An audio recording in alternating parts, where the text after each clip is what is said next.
ঘটনাটি তো আসলে ঘটেছে, তাই না? 21শে আগস্ট হয়েছে, 24 জন মানুষ মারা গেছে, এত মানুষ আহত হয়েছে, স্প্লিন্টার নিয়ে ঘুরে বেড়াচ্ছে, এই ঘটনাটি তো ঘটেছে।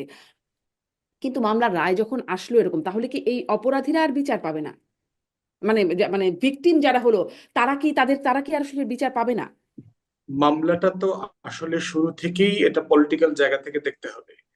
এটা জুডিশিয়াল প্রসেসের মধ্য দিয়ে গত 16 বছর এটা গেছে বলে আমার কাছে মনে হয়নি।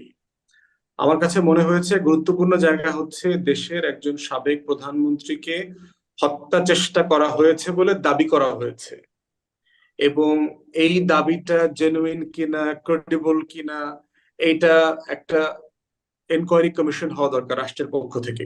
কারণ এখানে অনেকগুলো এলিমেন্ট জড়িয়ে গেছে, যে একটা রাষ্ট্র যদি তার সাবেক প্রধানমন্ত্রীকে সেফটি সিকিউরিটি এনশিওর করতে না পারে, সাধারণ নাগরিকদের ব্যাপারে সে কি করবে, প্রথম কথা। দ্বিতীয় কথা হচ্ছে যে তখন কিন্তু একজন জাজের নেতৃত্বে একটা তদন্ত কমিটি হয়েছিল, আমি জাজের নাম ভুলে গেছি। সেই জাজ কিন্তু আপনার রিপোর্ট দিয়েছিল যে এই ঘটনার সাথে দেশের বাহিরের শত্রুরা জড়িত। সাংবাদিকরা যখন প্রশ্ন করেছে, তিনি সরাসরি ভারতীয় গোয়েন্দা সংস্থা রয়ের কথা বলেছেন। থার্ড হচ্ছে, আপনাদের মনে থাকবার কথা, এফবিআই এবং স্কটল্যান্ড ইয়ার্ড ব্রিটেন থেকে কিন্তু ইনভেস্টিগেশন করবার জন্য বাংলাদেশে এসেছিল। তারা শেখ হাসিনাকে ইন্টারভিউ করতে চেয়েছে, ভিকটিমদেরকে ইন্টারভিউ করতে চেয়েছে, শেখ হাসিনার গাড়িটা ফরেন্সিক এভিডেন্স আকারে, তারা আলামত আকারে টেস্ট করতে চেয়েছিল, সেই অনুমতি দেওয়া হয়নি। ফোর্থ হচ্ছে, সেই দিনকার প্রোগ্রামটা হচ্ছে মুক্তাঙ্গনে হবার কথা ছিল, এবং পুলিশের যে টোটাল প্রোটেকশন টিম, সাবেক প্রাইম মিনিস্টারকে প্রোটেকশন দেবার যে টিম আছে, সেটা কিন্তু মুক্তাঙ্গনে ছিল। আওয়ামী লীগ কাউকে না বলে এই মিটিংটা সাডেনলি আপনার বঙ্গবন্ধু এভিনিউতে নিয়ে গেছে। অতএব প্রোটেকশনে এই জায়গাটাতে একটা ঝামেলা হয়েছে, এবং এটার সাথে একটা একটা নেগেটিভ কনোটেশনের যাওয়ার একটা সুযোগ তৈরি হয়ে আছে। এরপরে হচ্ছে যেটা বলা হচ্ছে যে বিএনপি জামাত সরকার এটার সাথে জড়িত, যেটা পার্টিকুলারলি হাসিনা বারবার বলেছে যে খালেদা জিয়া, জিয়া পরিবার, তারেক রহমান আমাকে নিশ্চিহ্ন করে দিতে চায়, তাহলে রাজনীতিতে আর কেউ প্রতিদ্বন্দ্বী থাকবে না। এইটা খুব দুর্বল একটা যুক্তি। একটা দল ক্ষমতায় থেকে একজন সাবেক প্রধানমন্ত্রীকে হত্যার চেষ্টা করলে এর বেনিফিট ওই সরকার অথবা ওই দলের বক্সে কখনো আসবে না, এটা কমন সেন্সের মধ্যে পড়ে না, বরং এটা তার কোনো ডিজাস্টার হবে। জি, তো মানে আপনি বলছেন এটা কমন সেন্সের মধ্যে পড়ে না, কিন্তু গত সরকারের সময় ডক্টর আসিফ নজরুল, বর্তমান আইন উপদেষ্টা, তিনি সাংবাদিক খালিদ মহিউদ্দিনকে একটি সাক্ষাৎকার দিচ্ছিলেন। সেখান থেকে শুনছিলাম যে তিনি নিজেই বলছেন যে সরকারের কোনো শীর্ষ মহল জড়িত ছিল কিনা, অবশ্যই ছিল। তিনি বলছেন এটা হতেই পারে না যে সরকারের শীর্ষ মহল জানবে না। সরকারের শীর্ষ মহল ধামাচাপা দেবার চেষ্টা করেছে কিনা, অবশ্যই করেছে, জঘন্যভাবে করেছে, অত্যন্ত হাস্যকর ভাবে ধামাচাপা দেবার চেষ্টা করেছে। মানে উম, সরকারের শীর্ষ মহল জড়িত ছিল। বর্তমানে যিনি আইন উপদেষ্টা, তখন সেই বিষয়টি তিনি তো অনুধাবন করেছেন যে এটি আসলে ছিল। না, আমি ওনার সাথে একমত না। ধামাচাপা দেবার চেষ্টা করেছে কিনা সেটাতে আংশিক একটা জায়গা আছে। জজ মিয়া নাটকের কথা যেটা বলা হয়, সেটা কিন্তু আপনার পাবলিকলি কোনো জজ মিয়াকে সাজানো হয়নি তখনো। সিআইডির ইনভেস্টিগেশনের মধ্যে এই আলোচনাটা এসছে, কেউ কেউ আলোচনা করছেন যে এমন একজনকে আমরা সামনে আনবো কিনা। পরবর্তীতে এটা মিডিয়া একটা বড় ধরনের রোল প্লে করে, এটাকে একদম বিখ্যাত করে দেয়। এই জন্যই আমি বলছি যে এখানে এতগুলো বিষয় জড়িয়ে গেছে। ইনভেস্টিগেশন টিম, তারেক রহমান তো ইনিশিয়াল চার্জশিটে ছিল না। আব্দুল কাহার আকনকে এনে, যে আওয়ামী লীগের নমিনেশনে নির্বাচন করেছে, তাকে দিয়ে আবার তারেক রহমানকে এখানে নাম যোগ করা হয়েছে। বিচার বিভাগীয় এই যে পুরো প্রসেসটা চললো গত 16 বছরে, বিচারটা ফাইনাল হইল না কেন? আওয়ামী লীগ চাইলে তো তার বাবার রায় যেভাবে কার্যকর করে গেছে 16 বছরে, এই মামলাটা ফাইনালি কার্যকর করতে পারতো। তাহলে এখানেও কিন্তু একটা রাজনীতির আভাস পাওয়া যাচ্ছে, এবং এই পুরো ঘটনার বেনিফিশিয়ারি কিন্তু আওয়ামী লীগ। সে বিএনপি কে এটা দিয়ে নাস্তানাবুদ করেছে, সারা দুনিয়াতে জঙ্গিবাদ, মুফতি হান্নান, এই নাটকগুলোর গল্প বারবার বলেছে, বাংলাদেশে কিভাবে ইসলামিক রাষ্ট্র কায়েম হয়ে যাচ্ছে এগুলো বলেছে। এই জন্য আমি দাবি করেছি একটা রাষ্ট্রীয় তদন্ত হওয়া দরকার। এত বড় একটা ঘটনা ঘটে গেছে, এখানে অনেকগুলো প্রশ্ন এসছে যার উত্তর আমাদের কাছে নাই। রাষ্ট্র, ব্যারিস্টার ফুয়াদ, আমার এই উত্তরগুলো জানা দরকার। নিশ্চয়ই নিশ্চয়ই, কিন্তু আসলে এই উত্তরগুলো এক এক সময় মানে কাল সাপেক্ষ বা রেজিম সাপেক্ষ, এক এক রেজিমে এক এক রকম উত্তর পাওয়া যায়। এই এখন যে উত্তরটি জানবো কদিন পরে সেই উত্তরটি থাকবে না, তারপরে হয়তো থাকবে না, আগে তা ছিল না। আমি মাসুদ কামাল আপনার কাছ থেকেও একটু শুনতে চাই, মানে নিঃসন্দেহে বলা যায়, যেটি ব্যারিস্টার ফাওয়াদ বলছিলেন, রাজনৈতিক উদ্দেশ্য আছে এর মধ্যে, অনেক কিছু ব্যবহার করার সুযোগ হয়েছে বা করেছে বিগত সরকারও, কিন্তু এই ভিকটিমরা কি আসলে বিচার পাবে না? আহ যারই যা উদ্দেশ্য থাকুক, 24 জন মানুষের তো প্রাণ গেছে।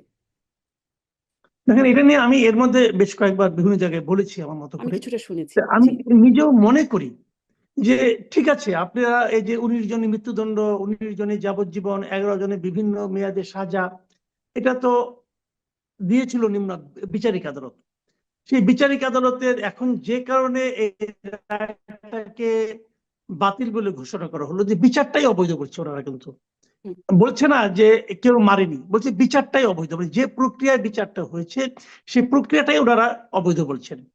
যে ওই দ্বিতীয়বার যে পুনঃতদন্ত, সেই পুনঃতদন্তের রিপোর্ট দেওয়ার কথা magistrate court etcetera etcetera, time যত দিকে আমি বুঝি না, এটা ব্যারিস্টার ফুয়াদ ভালো বুঝবেন। বিচারটাই অবৈধ, আমি মেনে নিলাম। হাইকোর্টের আইনজীবী তারা তো মানে ভুল বলবেন না, আমি ওনার কথাটা মেনে নিলাম। আমার কয়েকটা প্রশ্ন, দেখেন এই বিচারটা আসলে শুরু থেকেই রাজনৈতিক ভাবে এই বিচারটাকে হ্যান্ডেল করা হচ্ছিল, একদম শুরু থেকে। 21শে আগস্ট গ্রেনেড হামলার পর বিএনপি আরো 2 বছরও বেশি সময় ক্ষমতায় ছিল, 2 বছরের বেশি সময়। আমি কোনোভাবেই মানতে রাজি না যে তারা এই 2 বছরে এই মামলাটাকে গুরুত্ব সহকারে বিচার করেছে, গুরুত্ব সহকারে তদন্ত করেছে এবং তদন্ত করতে চেয়েছে। এটা আমি মানতে রাজি না, কারণ 2 বছরে তারা কতদূর অগ্রসর হয়েছে। যেরকম ভাবে আমি ছোট্ট একটা উদাহরণ দিই, যেরকম ভাবে সাগররুনির মামলা, আওয়ামী লীগ হুম, সরকার কখনোই এটা সমাপ্তি দেখতে চায় নাই, তদন্ত সমাপ্ত করতে চায় নাই, ওরকম বিএনপিও 21শে আগস্ট গ্রেনেড হামলাকে তদন্তই সমাপ্ত করতে চায় নাই, এবং তারা নানা নাটক, তাইরে নাইরে নাটক করেছে। কেন করেছে বলেন আপনি, কেন করেছে? আমার এই প্রশ্ন তো আমি করবোই, কেন করেছে? করলে কি ক্ষতি হতো? কেন তারা করে নাই?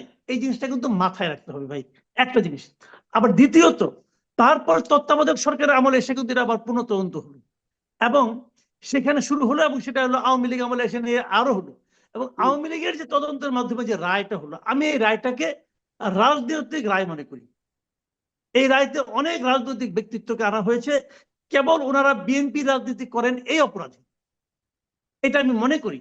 এবং এখানে অনেক লোক আছে, আমি আমি নিজে আইনের ছাত্র না, কিন্তু আমি আনফরচুনেটলি এই দুটো মামলা তো, এখানে একটা বিস্ফোরক মামলা, একটা হত্যা মামলা, এই দুটো মামলার পুরো রায় আমি পড়েছি। বিশাল রায়, কিন্তু অনেক বড়, হুম, পুরোটাই আমি পড়েছি, বিভিন্ন লোকের সাক্ষ্য আমি পড়েছি।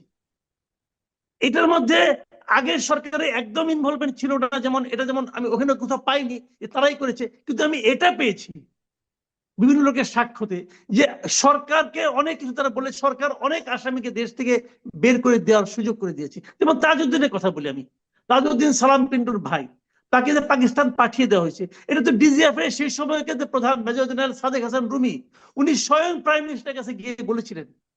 প্রাইম মিনিস্টার পাত্তা দেননি, দেননি তো। সাদেক হাসান রুমির তো ইন্টারভিউ ওখানে আছে, জবানবন্দি আছে, পড়ে দেখেন। তো এরকম অনেক ঘটনা কিন্তু আছে, কিন্তু ওইগুলো থাকলেও ইন্টারেস্টিং দেখেন, আমি একটা কথা বলি, ভেরি ইন্টারেস্টিং। সাদেক হাসান রুমি নিজে যে প্রাইম মিনিস্টারকে বলেছে, প্রাইম মিনিস্টার বলেছে না, আপনার এটা এত বুঝতে হবে না। তাহলে এখানে বোঝা যাচ্ছে প্রাইম মিনিস্টার অনেক কিছু জানেন, কিন্তু এই মামলায় কিন্তু তৎকালীন প্রাইম মিনিস্টার খালেদা জিয়ার কিছু হয় নাই।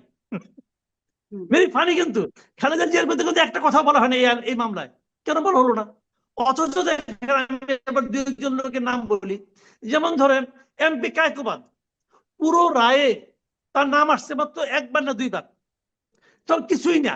তাকে বলা হয়েছে কি তিনি নাকি মুফতি হান্নানকে নিয়ে হাওয়া ভবনে তারেক রহমানের সঙ্গে পরিচয় করে দিচ্ছেন, তো ওটা ওনার পরিচয়কে দেওয়া লাগে। হানিফ পরিবহনের মালিক, তার যে কি ভূমিকা আমি বুঝলামই না, পুরাটা রায় কিচ্ছু নেই তার সম্পর্কে। এই দুজনেই যাবজ্জীবন হয়েছে, কেন হয়েছে? হুম, হানিফ পরিবহন মালিক ওখানকার বিএনপির একজন বড় অর্থদাতা এবং বিএনপি রাজনীতি করেন। কায়কোবাদ সাহেব মুরাদনগরে আওয়ামী বিএনপি রাজনীতি করেন, দাঁড়াইলেই পাস করেন। হুম, এই লোকগুলিকে সরাতে হবে। হিসাব কিন্তু সিম্পল, পলিটিক্যাল কিন্তু রায় হয়েছে পরেরটাও। এখন আমার কথা হলো, এবার যখন অক্টোবরের 31 তারিখে এইবার শুনানি শুরু হলো এই ডেথ রেফারেন্স এবং আপিলের, নভেম্বরের 21 তারিখে শুনানি শেষ, বলা হলো, নিউজ হলো, আমি একটা পত্রিকায় নিউজ দেখলাম যে শুনানি শেষ, যে কোনো দিন রায়, 21শে নভেম্বর। প্রথম আলো রিপোর্টটা আপনি দেখেন, এখনো পাবেন অনলাইনে। বলেছে যে শুনানি শেষ, যে কোনো দিন রায়। তার নিচে আপনি খালি কমেন্ট গুলি পান, পাবলিক কমেন্ট গুলি পান, 21 তারিখের কমেন্ট, কিন্তু 21 তারিখেই পাবলিক বলতেছে এই মামলায় এখন সবাই মুক্তি পেয়ে যাবে। একবার দুইবার না, কমপক্ষে 5-6 জনের মন্তব্য এরকম আমি পড়েছি, এবার সবাই মুক্তি পেয়ে যাবে। আচ্ছা, ওরা কি আইনের এই পেজগুলো জানতো? ও তো সাধারণ মানুষ। কেন বললো? বললো এই কারণে, পাবলিক পারসেপশনটা এরকম আমাদের বিচার বিভাগ নিয়ে। আমাদের বিচার বিভাগ সম্পর্কে সাধারণ মানুষের পারসেপশনটা এরকম যে ক্ষমতায় কে থাকে তার দিকে চেয়ে আমাদের এখানে রায়টায় হয়। এটা আমি বলতে পারি না, আমার বলাটা অবশ্যই আইন অবমাননা হবে, আদালত অবমাননা পর্যায়ে পড়বে, কিন্তু এটাই তো ঘটেছে। এখন আপনি বলবেন যে পাবলিক পারসেপশনকে আমি গুরুত্ব দিচ্ছি কেন? আমি দিচ্ছি না, আমি পাবলিক পারসেপশনকে গুরুত্ব দিচ্ছি না, কিন্তু পাবলিক পারসেপশনকে আপনি ইগনোর করতে পারবেন না। পাবলিক পারসেপশন কিন্তু খুব ভয়ঙ্কর ভাই। তো এখন এই যে পাবলিক মনে করতেছে, এই আমি তো বললাম আগে যে মেবি হাইকোর্টের বিচারক সঠিক সিদ্ধান্ত দিয়েছেন, কিন্তু পাবলিক পারসেপশনকে আপনি কিভাবে ইগনোর করবেন? মানে মানুষের আস্থা হারানোর যে জায়গাটা, আস্থা মাসুদ হারিয়ে কামাল। গেছে, আস্থা জি। হারিয়ে গেছে ভাই।